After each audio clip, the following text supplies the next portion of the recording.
I was addicted to prescription pills, and so it was a lot of work. It was expensive. It was a full-time job. But the first time I heard someone say that was when I was in treatment. They said being an addict's a full-time job, and I was kind of like, yes, oh my God. And never thought of it that way, but it is, yeah.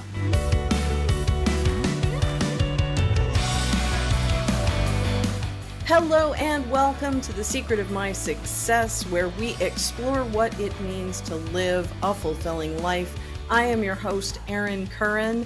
If you have not already, please subscribe. It really helps us get the word out to get in front of other people who could be dealing with something and might be able to find some interesting resources or tools to help them on their journey.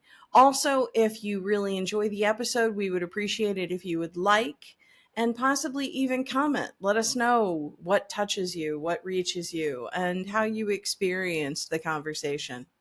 So, in today's episode, I am speaking with Marc Kantor. Now, Marc initially had a successful career as a commercial real estate broker in New York. In 2004, Marc hit rock bottom. He underwent inpatient treatment for drug addiction and alcoholism at the Betty Ford Center, and this became the beginning of a significant career shift for him. In 2014, Marc began training to become an interventionist. Now, as someone who has struggled personally with addiction, he uses his experience to help individuals and families facing addiction and mental health challenges. Enjoy the episode. So, on today's episode, I am joined by Marc Kantor. Mike, thank you so much for joining today. Thanks for having me. You're very welcome. So, normally I ask my guests to get us started with a story or an experience that they'd like to share, something that helped them turn a corner or change their mind to get from where they were to where they are. Yeah. So I think I have a lot of those stories. I think I've had a lot of pivotal moments in my life, a lot of kind of what we might call God moments, where or higher power moments, or whatever you want to call it, where I've been going in a certain direction, been doing a certain thing for a long time, feeling like, I guess this is my destiny, this is what it's going to be, and have hit a wall or hit a crisis, and thinking, well, the crisis is bad and I want the crisis to end. But inevitably, that crisis or that wall is usually the precipice for some kind of change, some kind of spiritual or psychic change. And like I said, I've had many of those in my life. I mean, one of them being that, and I think what interests you in my story is that I was addicted to prescription pills for a long time. Well, at least it started with prescription pills. And my mantra was I occasionally take more than prescribed, but the reality was I was addicted to Adderall, Ritalin, and then Adderall, and was probably taking 400 or 500 milligrams of Adderall a day, which is a lot. I think the recommended highest dose is 60 milligrams, and I Oh, was taking wow. I was taking like 400 or 500 milligrams a day, which is a full-time job because it requires, at the time at least, a lot of doctor shopping. So I was constantly out. So my life was just consumed with this constant need to be acquiring and using amphetamines. So, which meant that I would have to find a doctor that was willing to write me a prescription. And I would have to pay him. Usually, it was the early days of what we call Doc in the Box. This kind of like walk-in or 24-hour places that were popping up all over the place. And so I'd have to go in there and give them my bullshit story about, how go into their office and be seemingly normal, like this is a normal and understandable request. And one of my stories that I used to use is that I was called and have to travel overseas the next day, and that I needed to fill the script before I go because I didn't know when I was going to be back. And they seemed to like that and seemed to be willing to participate in that. I had times when doctors would, kind of say, I'm gonna give you, you know, I'll do it this just one time, and kind of telling me, but please don't come back. But here you go. And Adderall is a Schedule II drug, and what that means is it's a controlled substance. So you can't just get refills on it. It is an addictive substance. So I have this pattern. So then I would have to go to a pharmacy, typically a pharmacy that I wasn't at last week, and buy the pills. And of course, sure, insurance wouldn't pay for it because they're only going to pay once a month. So I'd have to do that, and it would be $400, $500, $600 every time. And so it was a lot of work. It was expensive. It was a full time job. But the first time I heard someone say that was when I was in treatment. They said being an addict's a full time job, and I was kind of like, yes, oh my god, yeah. Never thought of it that way, but it is, yeah. So in 2004, I was 32 years old. I had a 2 year old daughter at home. She just turned two. And my wife had discovered that there was a lot of money missing from her checking account again. And she was like, "This is it. I've had it," because I had taken her debit card and went doctor shopping, and then went and bought pills. And this would be the second time that year she had thrown me out of the house for some type of impropriety, some kind of violation, some kind of felony violation.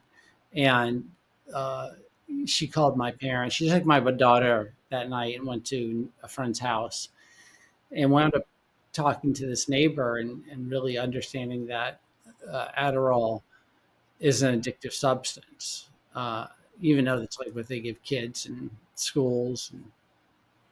And so she called my parents, and she said, I'm leaving your son. I'm calling a divorce attorney. He's an addict. He's an alcoholic. He's workaholic. He's a shitty provider. He's a liar, a cheat, horse thief." And she said, they're never gonna talk to me again. They're never gonna talk to me again. And I will tell you, as someone who works in family systems and works with families, there are a lot of occasions where a parent of an addict may never talk to the daughter-in-law again. I've seen this, where they blame the spouse, and they come up with stupid stuff like, "Oh, she's depressed," or "Her parents never invite us for Thanksgiving," and things like that, which is funny. Of course, she's depressed. She's living with an addict. She's trapped in this marriage.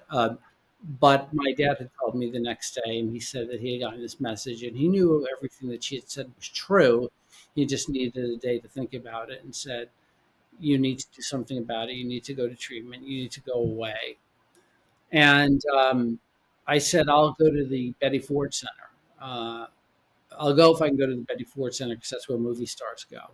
And the ego, something about being an addict or an alcoholic, the ego, while self esteem is gone, the ego is never the one of the jokes is that we are egomaniacs with low self esteem. Yeah, a lot of narcissistic qualities too. And a friend of my parents who was a social worker said, "Yeah, let him go if he's willing to go. Let him go."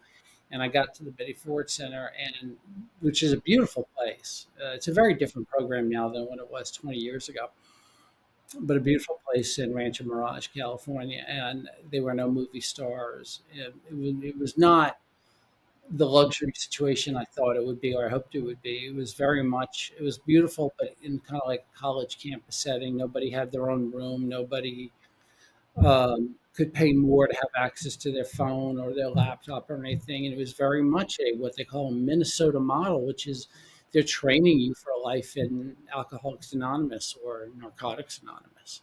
Wow.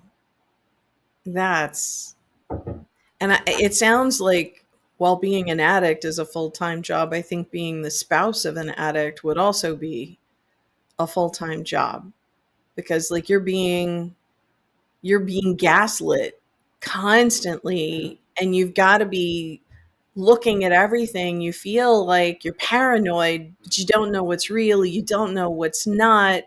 And like you're missing signs, and then when you start catching them, other people think you're crazy because it sounds to me like the personality of an addict is just super charismatic. Yeah, Can be. yeah, really can be. And I think the term gaslighting is appropriate. And I don't know that I went into it saying I want to gaslight her or I want to be this manipulative person. I think it is just a natural byproduct of survival Yeah. for an addict. Everything a person does, the human brain is all about survival. Everything you do is about survival. And for somebody who's addicted to drugs, getting those drugs is about survival. One of the first people I ever heard speak about addiction as a disease and why it's a disease and neuroplasticity and how it changes the brain, rewires the brain, was a guy that was. I'm trying to think of his last name now, but he's with the Meadows now out in Wickenburg, Arizona, and he said that your brain says I need to get my drug, and if I don't get my drug, really bad things are happening. In fact, I could die.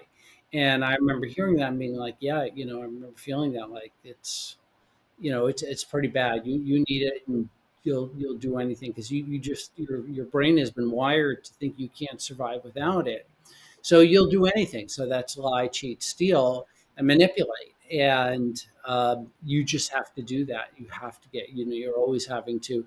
And the other side of that coin is I knew I couldn't tell people, I couldn't be honest about my drug consumption because if you knew the truth, you would take it away from me. That's simply, if you knew the truth, you would take it away from me. So I couldn't tell anybody. So you're living this double life, this secret life, and it's really quite and that in itself can be addictive, the living the double life. But I've recently learned um, about gaslighting and being the victim of a narcissist myself. So it's been a real lesson to me. Yeah. Well, I think you're pointing to something really important. It's like I've done a lot of research into narcissistic codependent because I really believe that my mother was a narcissist. Mhm. Now, what you say is like nobody goes into their life thinking, I want to gaslight people. I want to get one over. Yeah. Like they're trying to survive something and they swear that as soon as the crisis is over, they're going to stop lying. They're going to put it down. They're going to be nicer. I remember when my mother married her second husband. My parents divorced when I was very young. She came to me and she was like, "Okay, Erin, now you and I are going to be friends." And I was like, "Yeah, right." Right. And it obviously never happened because it just went from one accusation to another.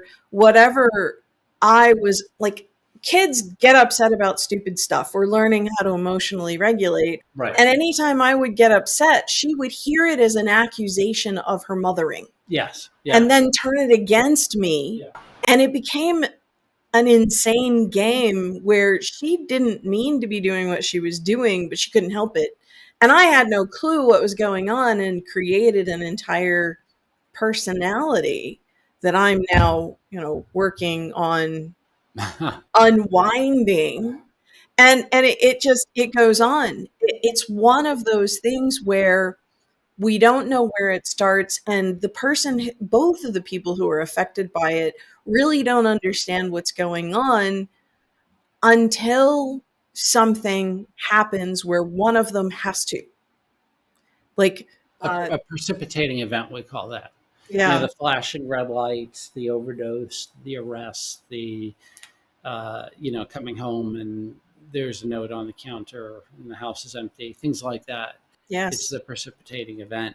And yeah, I completely get that. And uh, yeah, I mean, it's again, we have a saying, the disease kind of gets on everybody. It kind of gets on you. It has blowback on the entire family system, and that's when we talk about recovery. We talk about family system so much, why it's so important. But I think to your point that, now we're going to be friends. Yeah. I mean, I think I had this vision in my head that if I just made enough money, I'm going to get to that point that I'm going to make enough money and I won't be as anxious. And because I'm not as anxious, I won't have to use. And it's just, and it makes sense on some level, especially to the addict, or you want that to be true, but it's not true. It's just not true. And I've learned also that, it's because I was that guy, that young guy getting out of college saying, I'm going to be that guy, quote unquote, the house in the Hamptons and flying private and everything. And then, you realize that, well, maybe I'm not, life kind of adjusts you. Life has the reality of life kind of straightens you out a little bit, but also, the idea, and I've come to share this with people, is that saying I'm going to make money just to make money, like the goal is the money, the reason is the money, that doesn't work either. It doesn't work for me. I know that there are probably people out there that have that type of brain and can say, I'm going to get into, you know, uh, derivatives or commodities or some kind of investment banking because that yields the highest amount of pay. Doesn't matter whether I like it or not. I'm all about the spreadsheet, but I'm not that person. I'm a very emotional person. So if I don't feel it, it's not a success I'm likely to have. It's just a very unlikely success. I can't. For me, it would be like doing time. Um, but I get what your mom was saying, and it's interesting because, like I said, I'm now recovering from a narcissist relationship, from a failed business relationship, and the whole time I felt insane. I felt it made me feel like I was insane, and I literally had an occasion where this person sat down with me, and very uh, in a very orderly fashion, blamed me or accused me of doing all the things, with a couple of exceptions. I don't want to be dishonest, with a couple of exceptions, basically of doing all the things he was doing. And there I mean, it sent me on a path. I mean, I just felt insane about it. I mean, dealing with a narcissist, it's like you could be standing in the parking lot and you're looking at a white Cadillac, and and sure as shit that's a white Cadillac, and they're telling you no, that's a pink Ford. You walk like, oh, well, maybe it is a pink Ford. Maybe they're right because they were very confident about it. And you start questioning your own sanity, your own reality, and it's only now in hindsight. But I think for me too, the question is why. Not only was I duped by this person, why what did I allow myself to be duped? Right? Why, I have a lot of skills as an interventionist, which means I have the ability when I'm not being lazy to sit down with somebody and say, look, here are the things we need to discuss and let's go over them, or lead families in discussion. Um, and I've done a lot of work in codependency on myself. I'm a very codependent person, so it's been something I've worked on a lot. Um, but they just you're insane at that point. They've just gotten you so questioning your own reality and your own, and you think if I just do better that they will, they'll recognize that. It's a That's a no-win situation. no-win situation. Yeah, yeah. One of the better people resources that I've found around this kind of a conversation. His name is Richard Grannon. I don't know if you're Graham Grannon. Grannon. Okay. Yeah, I think he's Scottish. Okay. He's from the UK, like that area, and he's been dealing most of his life with narcissistic girlfriends and Huh. those kinds of relationships where it gets really bad. Yeah. Um, but he's also studied a lot of psychology and, not a doctor, but just somebody who has really dug in and created a name for himself in this space. One of the reasons why I was drawn to him is because he's not trying to blame the narcissist. He's not trying to let the codependent off the hook. Yeah. Because there's something about the personality of the codependent. And like as human beings, we want to believe that people are good. Yeah. And there are just certain kinds of personalities that know this and take advantage of it. Yeah. And so a narcissist or a psychopath or one of these kinds of personalities, because these are disorders. Yeah. They can see someone like me or you Mhm. coming up the street, and it's not even something like, again, like with the addiction, it's not necessarily something they can help. They kind of end up there, Yeah. and they just they run with it.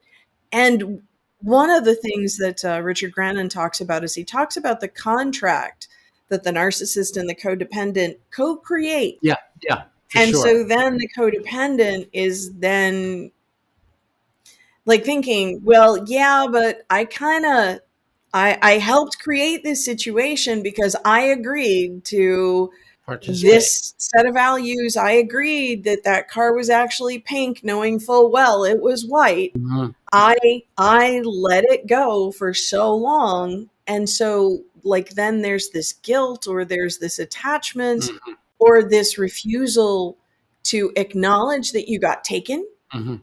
because like how can I be that stupid, or to belittle or to berate yourself for ending up in that situation in the first place. Yeah. No, I think you're 100% on. You make a great point.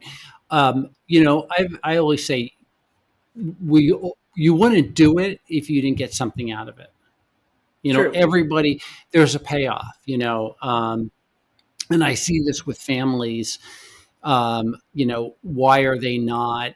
They know they're giving their kid money, and that money is going to pod or going to whatever it's going to, or gaming or whatever. And with my daughter, why? Because being the dad that gives her what she wants and having her turn around and say, "Oh, Daddy, I love you so much," and giving it is what I want. I want to be a good father, and that response fits the bill of what I consider being a good father.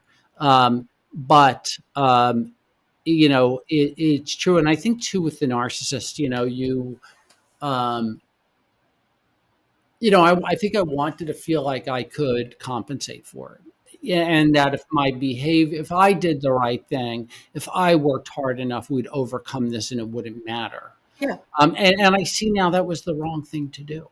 And I also see that with this person that they warned me in the beginning, and I did not heed their warning. They said to me, because I had said to them in the beginning, I've got another 20 or 25 years hustling me. At least I hope so. That's the plan. And they said that they didn't. They said that their goal was to raise dogs at the beach or something to that effect. And looking back at myself in that whole situation, my next the words out of my mouth, the next words out of my mouth should have been, "That sounds wonderful, and I hope you find that, but I need a hustler. I need someone who shows up and really wants this and isn't going to, come in at 11 a.m. every day and leave at 2:30 every day. That's not how you build a business." Right. But why I just couldn't find the strength and the power to intervene, I don't know. Even on things that I knew were like, this is bullshit. This is, you know. And I have to say too, because I need to take responsibility, is that it the situation, because I can't say anyone made me do X, Y, Z, but the situation, I wound up acting in a way in some places that I'm not proud of. I was incredibly stressed. I was incredibly, I lashed out at other people. I think it's just like, being in a bad marriage where you start lashing out at the kids. I didn't know where to put that. And I was being gaslit. Yeah. I mean, Yeah. it's just, and I didn't, yeah. It kind of comes around full circle at that point. Yeah, it's all. This person was also trained as an attorney, so it's kind of made me. I was just actually in Colorado this week at the Lawyers Assistance Program conference, which was great. I mean, it's about, obviously there's very high rates of alcoholism and mental illness in that profession, as there are a lot of high stress professions. I think they said 30% of the attorneys interviewed, and a lot of like 12,000 of 37% report problem or hazardous drinking. And their rates of suicide in that profession is above average rates. So I had said in one of the meetings there, that I said I'm not an attorney. In fact, I'm recovering from a relationship with an attorney, and everyone laughed and they said, "Yeah, us too. That's why we're here. That's why we got out of it. That's why we're on this side of it. We're not practicing law anymore. We're on the mental health side of it because it's hard." So, mind if I step back just a Absolutely. No, go second? ahead. Because, like, you've talked a lot about your personal experience. Now, when you and I met, Hmm. what I found interesting was we were talking about, what do you do for a living, la, la, la. Yeah. And you had mentioned that you had originally been in commercial real estate Yeah. and now work in recovery. Correct. And so, share, if you would, a little bit about your transition, because I heard you talking about making money for money's sake. And I Yeah. think in commercial real estate, that's kind of the game, right? Yeah. Yeah. I think so. For some people, I've noticed that people um, that do well, they really love it. Like they love talking about this building and that building, and this is what's going on with this person, or they're in the game and they love the game. Being there just because I want to make for the sake of making money is not is probably not going to get you the success that you want. And I'll tell you what, I mean, fast forward after the pandemic, I mean, the office space market uh, is got to be really different than what it was. And I personally don't think that people are going to return to the office the way they were. And I mean, even if I think they say it's like 25% was the number I just heard on a podcast because I'm a little bit interested, but so I follow some things, but like 25% of the people are now working from home. That's a 25% reduction in the need for a product, Yeah. and it's not like 25% in the need for chairs. It's a product that is often invested in by pension funds and retirement funds and public funds, and it also fuels a lot of ancillary businesses like the deli, the dry cleaner, the sandwich shop, the on and on and on, that are no longer being fueled by the downtown markets. Right. So And, you can stop making chairs. It's a shorter production cycle. right. An office building is there for Yeah. another 30, 40, 50, 100 years, Right. and it's empty. And when it's empty, it becomes a problem for the area, for, like you say, Yeah. the businesses that surround and support, as well as it becomes a nuisance with squatters and whatever Absolutely. incidents of crime increase. Yeah, for sure. Yeah, and it's not like you can easily convert buildings. I know there's been a lot of talk about converting commercial buildings into residential, but my understanding about the whole thing is that there are very few buildings that actually that's viable. That you can really do that without pretty much tearing down the entire building. So there's a limit to that too, and then you'll just you're gonna over you could oversaturate the market. I mean, I think it's just a very deep hole to go into. But I've also heard of many occasions where owners were simply just giving back the keys to the lender, saying we can't get out of this, and here you go. Yeah. So, in commercial real estate, Mhm. you hit a wall in your relationship.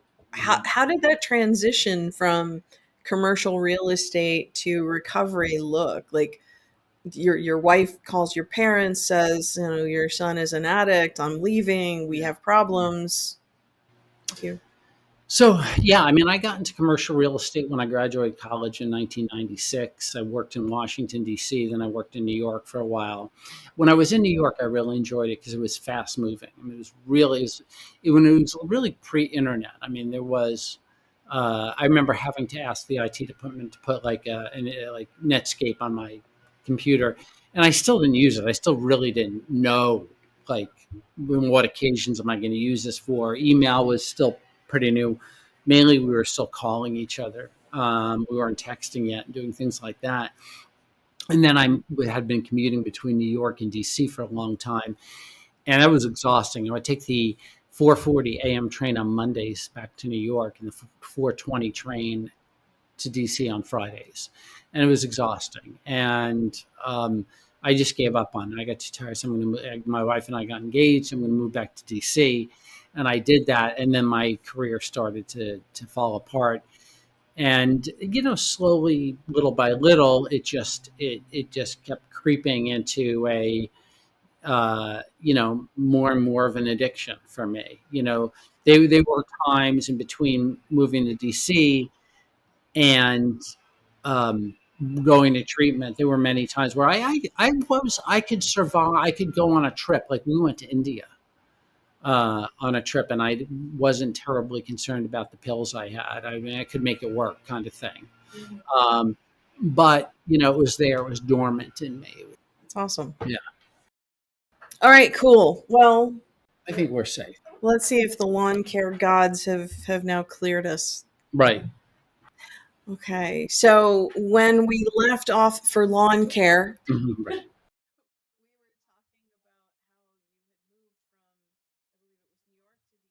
Right.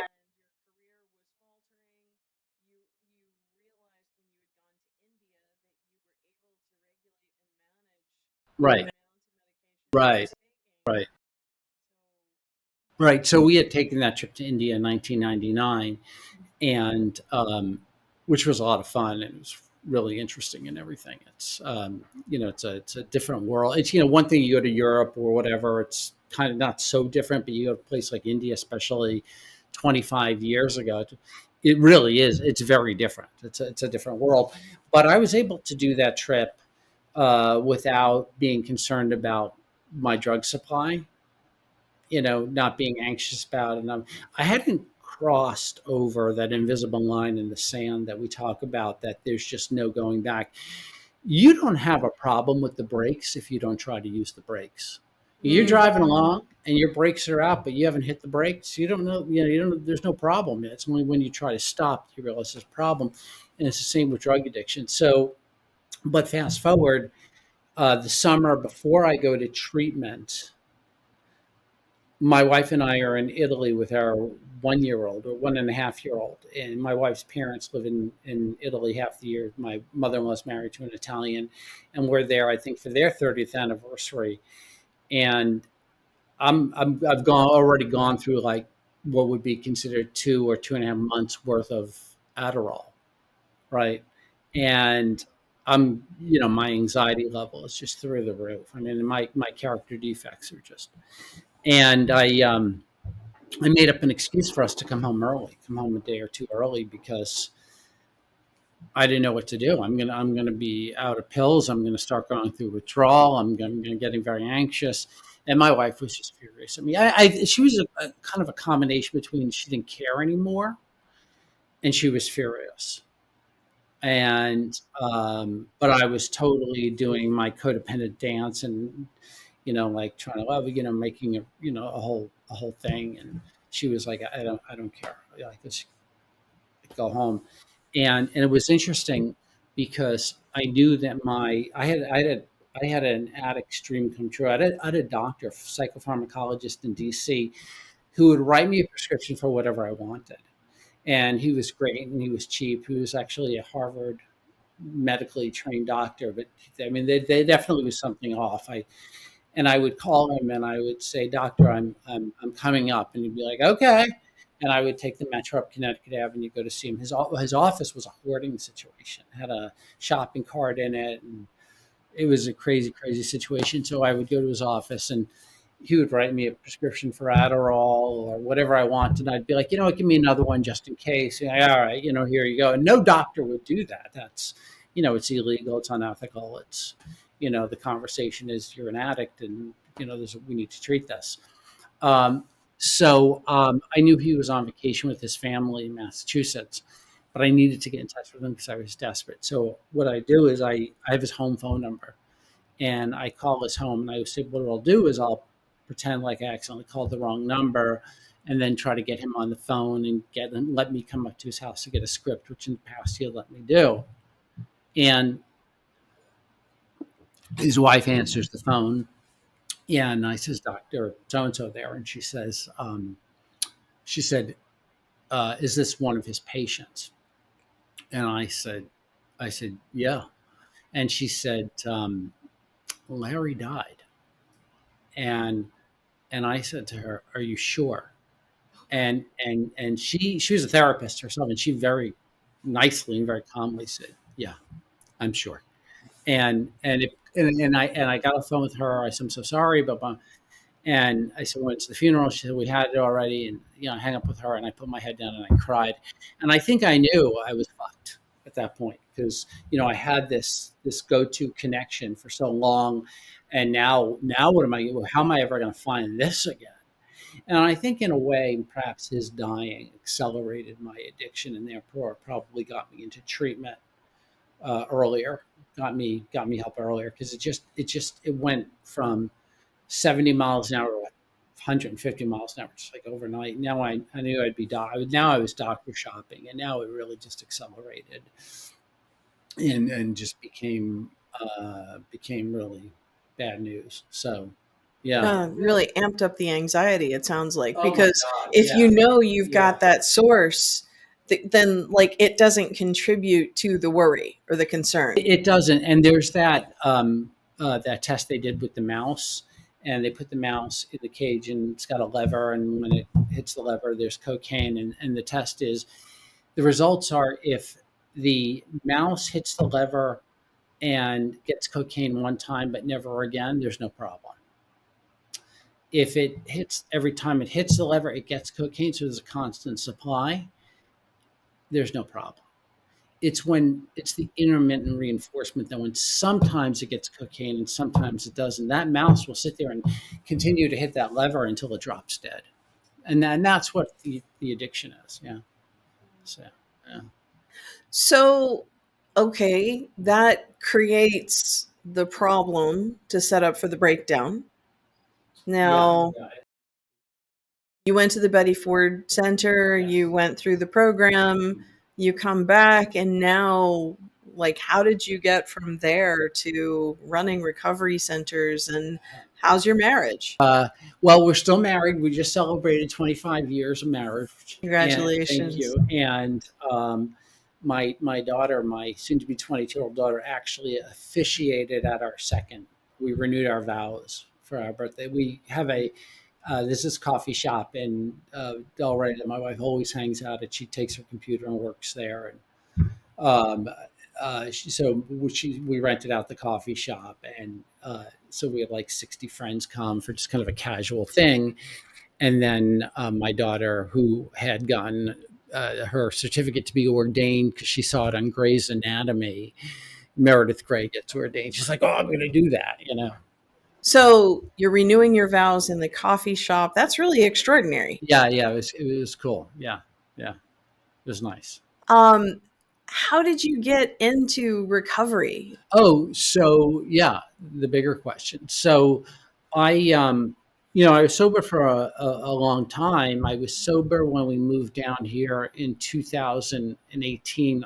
We moved here on a whim. It was kind of what I call a geographic, where it's not working out here, so I'll go there and maybe that'll work out, and then So we moved down here kind of on a whim, and I knew it was a geographic cure. I knew that you know I was just getting out of Dodge, and I questioned at the time. My daughter was 14 at the time, and I questioned the intelligence of taking someone. We were living in Chevy Chase, Maryland, which is a suburb of DC, taking a 14-year-old from what is considered one of the most intelligent places in the country to Florida, which it's Florida. Who the hell knows? And it turns out a lot of that doesn't matter. The kid's there. It's done. Just and and I right away fell into a lot of like, why did I do this? What am I doing here? My routine was broken. Um, the meetings, the AA meetings are different. It's hot. It's all this stuff, and I was in this what I would call spiritual crisis for a few months, and I promised myself I was done with commercial real estate. I was just done with it, and so I did what we tend to do, and that is run back into what's familiar. So I get a job at a commercial real estate firm in West Palm Beach, and the job's not as good as the job I had. It's the whole quality is different, and it's just in the first day I walk in there, I literally say to myself, "What the fuck am I doing here? I have no intention of doing anything they've hired me to do. I'm literally just doing time. I'm just kind of putting on a show, and I'm just, and it just gets worse and worse. And when I was back in DC, I would run my fingers through my hair, kind of like, and I'd say, I got to get out of here. I've got to get out of here. And now I'm at this office in West Palm Beach, and I'm starting to say, if I don't get out of here, I swear to God, I'm going to kill myself. And I'd worked on suicide prevention hotlines and crisis intervention, and different types of things. And I asked myself, do you think you really have a problem? And no, I don't know, I don't, but I remember being in the shower in the gym one day, continued to work out and go to meetings, which was a huge saving grace for me. And I remember being in the shower at the gym one day and saying to myself, well, I can't drink, I can't have an affair, and I can't kill myself. Those are the rules, because I can't undo those. And one of them you really can't undo for sure. And the others are fairly hard to come back from as well. Um, and I didn't know what to do. But going back a few years, I had participated in an intervention in Washington D.C. for a friend. And I said, wow, I really like this. I think you do it. I think it's exciting, blah, blah, blah. And I started to take the courses, kind of like the certification course to become an interventionist. And I got my certification, and then I never did anything with it because, fear. I mean, just like, I'm going to give up the day job and health insurance and that stuff. And so my daughter and I were having dinner when she was 15 at the time. We're having dinner in this apartment we're renting in East Boca. And out of the blue, she says to me, Dad, why don't you start doing interventions? And I was like, wow, I mean, holy shit. Yeah. Yeah, that's what I'm going to do. And that weekend we started, building the website and kind of thinking about what it would look like. And she helped me. And then a month later, I quit the real estate job. And it was, pretty miraculous thing. And one of the questions I'd been asked when I was working at this real estate company is there was a young guy I had met who wanted to be like the top producer. He was young, like 19. His name was Brandon. And I see him on Facebook now. I think he's working out in LA with one of these kind of like designer real estate companies or whatever. And I said to him, Brandon, do you think I'm doing the right thing? So here I am, I'm like, what, 42, 44, asking a 19-year-old kid for, give me life advice because I'm so stuck. I'm so, and he looks at me, he says, Mark, do you believe? And I pondered the question, do I believe? And he said, Mark, if you don't believe, you cannot do. And I was like, yeah, I get that. And so whenever I would get stuck or feel like I'm not sure what the next thing to do is in terms of building my intervention business or recovery business, I ask myself, do I believe? And the answer is yes, I do. And well, so if you believe, then get going. And that's it. So, yeah. And it also circles back to something you mentioned earlier, because in the money for money's sake game, Mhm. there really, if you don't have a specific goal for the money, then it's just more and more and more, and the goal post keeps moving.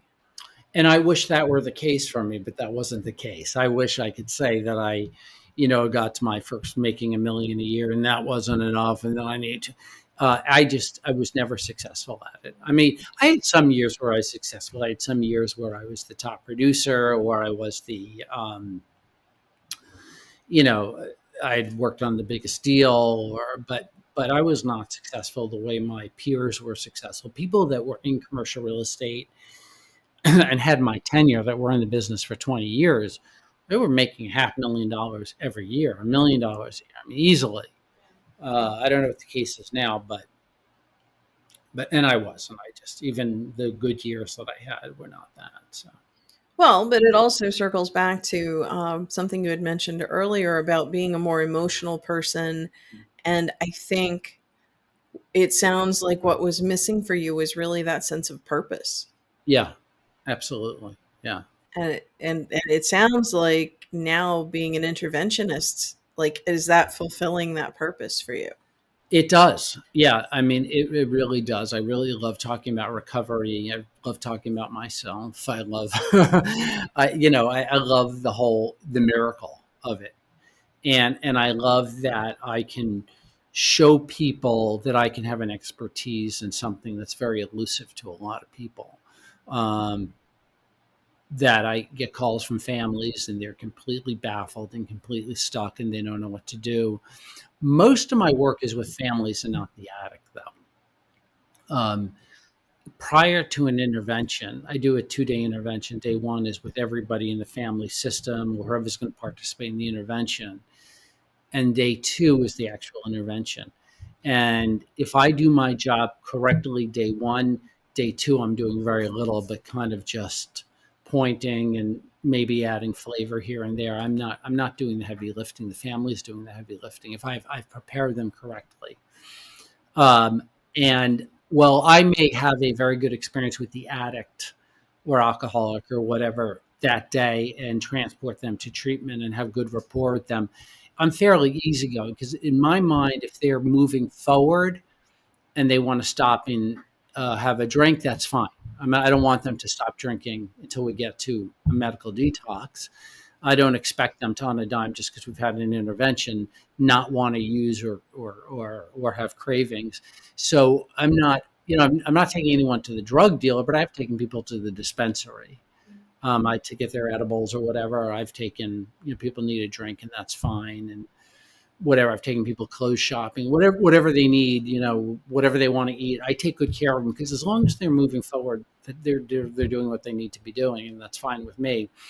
Um, but what happens with a lot of people once they're in treatment, they get what I call post intervention resentment. They've settled into treatment. They've made some friends in treatment. Especially with young people, they start to get educated. They start to talk about like you got gooned, which is gooned is an expression that they use or a term they use for the guys that come and take the kids in the middle of the night to the wilderness program. I don't do that. I don't believe in that. I believe there are occasions when that's appropriate and there's no other way because the kid's life may be in danger. But that's not what I do. With me, nobody gets on the plane with me by force. It's because they want to. So we leave the intervention. We're stopping at Starbucks. We're eating. I eat during the day. So we'll go. You know, I'm the softer, easier way, right? And but yeah, so they get resentful. They start talking to their friends there and they start getting a resentment and then well, I'm on the ROI or my colleagues are on the ROI, which is the release of information. They will they'll realize that they have that they can pull the ROIs, which is fine. And then they'll pull the parents' ROIs and stuff like that to keep them in the dark. And it's a power thing. They're trying to take back their power. And I'm the guy.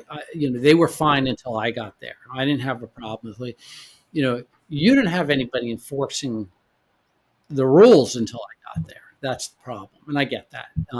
But my place is with the family because I can be most effective with the family, and we can essentially control what's happening with the individual. We control the family, and I have a kind of a theory I explain to families that addiction in a family is like the elements of fire. There's oxygen, fuel, and spark. And fuel is the drug, spark is the disease, and oxygen is the family. But you remove one of those elements, and the fire ceases to exist. And if you remove the family element, the enabling and the codependency, uh, the fire goes out pretty quickly. So that's really my role in it. It's quite different. Sometimes people say, "What does an intervention look like?" or "What do you do?" And I'll ask them. I'll say, "Do you have a dog? You ever have a dog?" They'll say, "Yeah." I say, "Have you ever hire a dog trainer?" They say, "Yeah." I said, "Well, the dog trainer's not really training the dog now, is she?" No, and that's kind of the thing. You're changing the environment. So Yeah, that's really powerful because Very often. I mean, the addict does what the addict does for a very specific set of reasons. Hmm.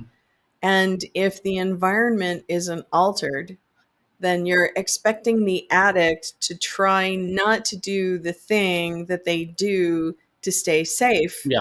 inside of an environment where they feel at risk. Right. Right. And the family goes, but this shouldn't bother you. This isn't, why is this a problem?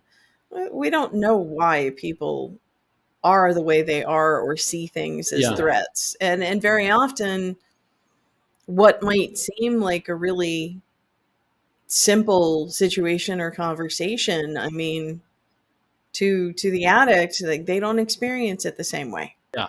Even other siblings or family members, they might go, I don't know why you've got such a problem with mom, dad, Yeah. brother, sister, whatever. Nobody else seems to. Yeah. Well, one of the things that uh, people will say at an intervention is, why did you have to bring this guy in? Why couldn't you just sit me down and have a conversation with me? And the reality is that the family's been trying to have this conversation with you for years, or they have had that. You've had the sit downs, you've had the heart to hearts, you've had the, this is, nobody calls me as a first resort. They know, they've had this kind of, it's been going on for, typically when I get a call, it's a situation that's been going on for a long time, years. It's been, the person has been bumping along the bottom, but now, as we talked about at the beginning, there's been some precipitating event. Something's happened that makes the situation untenable, and they say, we've got to do something. We can no longer just not do anything. So Yeah. yeah. Yeah. Human beings are far more complicated than we give ourselves credit for, really. Yeah. Well, and we're all shaped by our experiences in life, and I know that before narcissism was the buzzword on social media, it was trauma. And it still is, I guess. And now you're hearing things about what's your attachment style. That's the latest thing that's coming up, Yeah. which is interesting too. But yeah, everything, your family of origin stuff informs your, how you are today. I'm a direct result, a direct product of my upbringing with my family. I mean, and when you look at family systems and trauma, which I did have a trauma as a young person, and nobody's fault, just bad place, bad timing. That's not the full story. The full story is, as far as I can look back, is you look at my grandfather, who was dumped off at an orphanage in Poland in 1904, survives World War One, leaves Poland, goes to Germany, never sees his family again, loses a brother in the war, starts to build a life in Germany, and then the Nazis come along, and they've got to now pull stakes and move to America. And so here you have a man who's angry, and he's got all kinds of unresolved trauma. Holy shit! I mean, and God knows even know what his situation going back was, or what his you know family history is.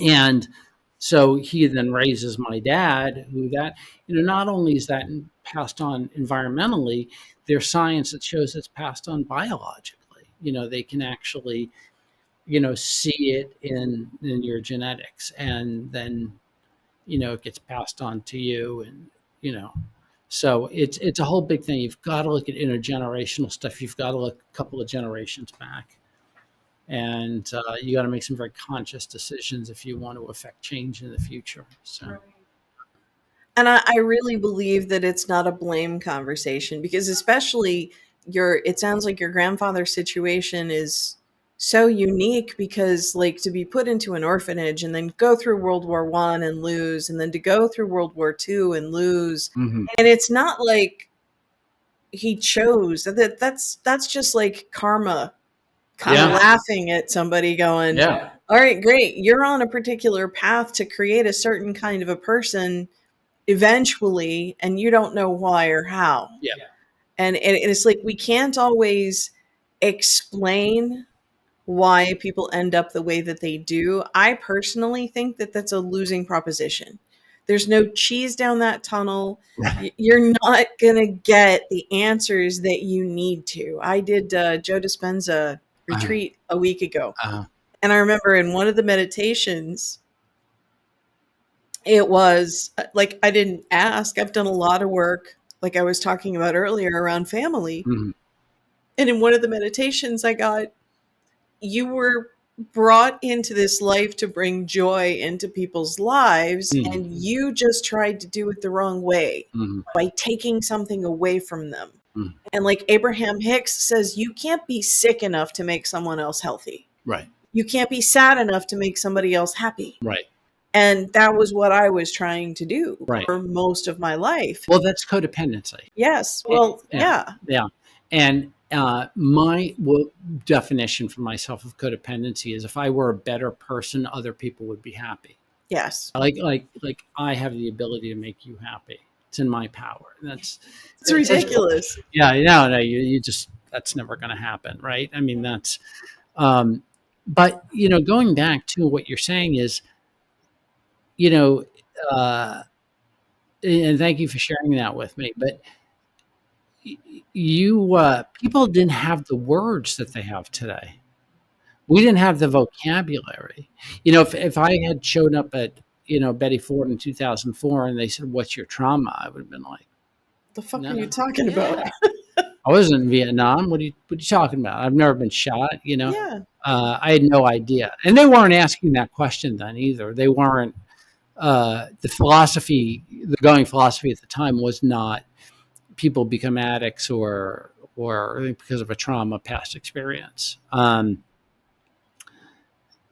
It just they didn't have the words, and then I had a trauma when I was a, a young kid that when I was being toilet trained, my father had just had a surgery. He was always had circulation problems with his legs, and this surgery was supposed to enlarge a vein or increase circulation in his legs. And we were living in a very small house on Long Island, and one bathroom is, I mean, really like almost like an airplane bathroom. It was really small, where you're sitting on the toilet and your knees were hitting the shower door. And my dad's in the shower, and and I remember this very vividly. And I'm sitting on the toilet with a picture book, and something happened, and one of my father's veins or arteries exploded. And all I remember is him screaming. He's a big guy. He's a loud voice. Has a lot of presence. All I remember him screaming is, "Carol, call an ambulance." And I don't remember anything after that, but I do remember the paramedics. In fact, I remember the paramedic himself being in the room, and I'm still sitting on the toilet. And I mean, there had to be 5-10 minutes between Carol calling an ambulance and the actual paramedics getting there, and I don't remember any of that.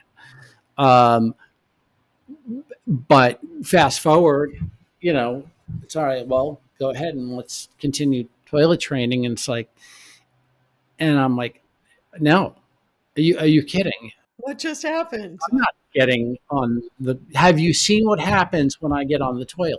I Oh mean, my gosh. have you seen the results? So as a 2-year old or 3-year old or whatever I was, my thinking is when I sit on that toilet,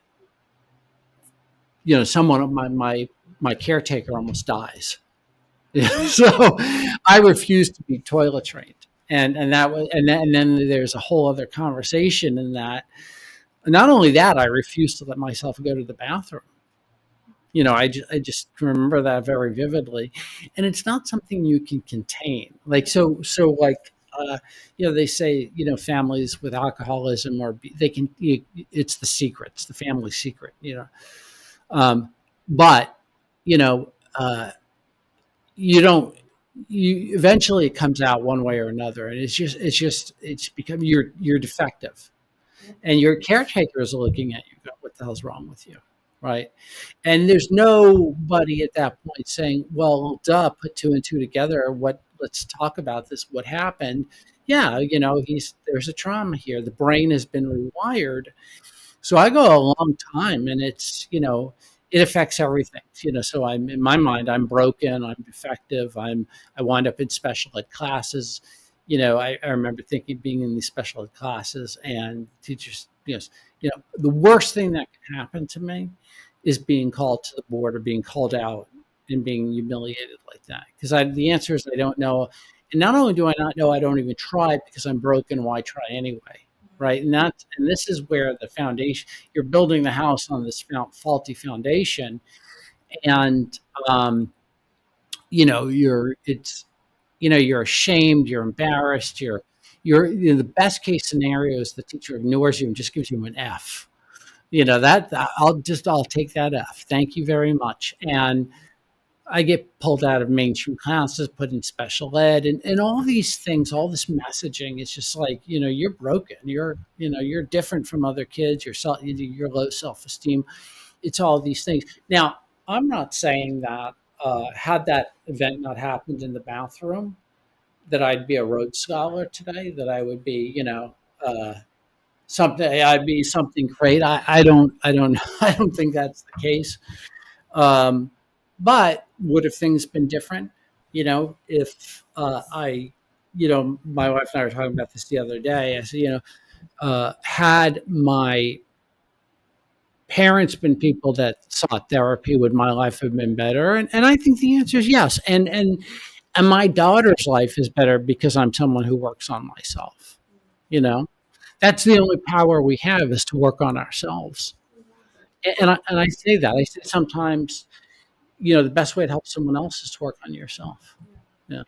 I think that that's very true. Older generations didn't have access to the kinds of conversations that we do in the ways that we do. And I think that that's also a very large reason why blame is just not a healthy way to deal with or manage it. Now, Yeah. it also doesn't mean to continue to enable people who are harming, even if they aren't aware that that's what they're doing. Yeah. Because at some point, every one of us has to assume responsibility for our own actions Yeah. and for what we create. Yeah. You have to take responsibility for your own neurosis at some point. I think so. Yeah. I think that's a fantastic place for us to wrap conversation up. Yeah, it's been a really powerful conversation, Mark. I've enjoyed this. Thank you. You're very easy to talk to. You're a great host, and I appreciate this opportunity. I was tired when I got here. Now I feel really good. So I'm awake. Thank you. I appreciate that feedback. Yeah, so perhaps we'll check in at some point in the future and see what you're up to. But I really appreciate your sharing your unique perspective on recovery and also Yeah. just the whole process of addiction, how we get there and how we manage it. Thank you. Yeah. Thank you. Thanks, You're very Erin. welcome. Thank you so much for watching another episode of The Secret of My Success, where we explore what it means to live a fulfilling life. I am your host, Erin Currin. Again, if you have not already, please like the episode, subscribe so that you don't miss an update. We look forward to seeing you next time.